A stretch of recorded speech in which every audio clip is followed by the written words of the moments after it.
பிரம்மோஸ் ஃபேக்ட்ரியை பற்றி ஷார்ட்டாக 2 நிமிஷத்தில் பார்க்கலாம். வாங்க வீடியோக்குள்ளே போகலாம்.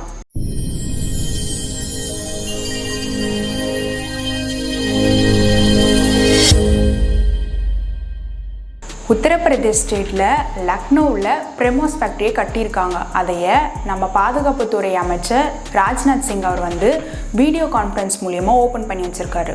இந்த ஃபேக்ட்ரியில் வருஷத்துக்கு 100 மிசைலை ரெடி பண்ண முடியும்னு சொல்லியிருக்காங்க. பிரம்மோஸ் ஏவுகணையை இந்தியாவும் ரஷ்யாவும் சேர்ந்து தான் தயாரிக்கிறாங்க. இந்த ஏவுகணைக்கு எப்படி பிரம்மோஸ்ன்னு பேர் வச்சாங்கன்னா, இந்தியாவில் இருக்கிற பிரம்மபுத்திரா ரிவரையும் அப்புறம் ரஷ்யாவில் இருக்கிற மவுத்பர் ரிவரையும் சேர்த்து பிரம்மோஸ்ன்னு வச்சுருக்காங்க.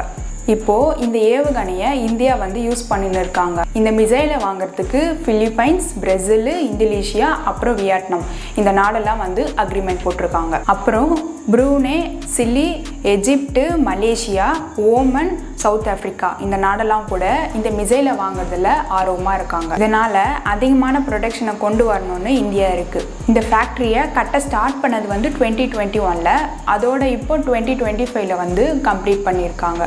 இந்த ஃபேக்ட்ரியை கட்டுறதுக்கு 1600 ஏக்கர் நிலப்பரப்பும் அப்புறம் 300 கோடி ரூபாயும் செலவு பண்ணியிருக்காங்க.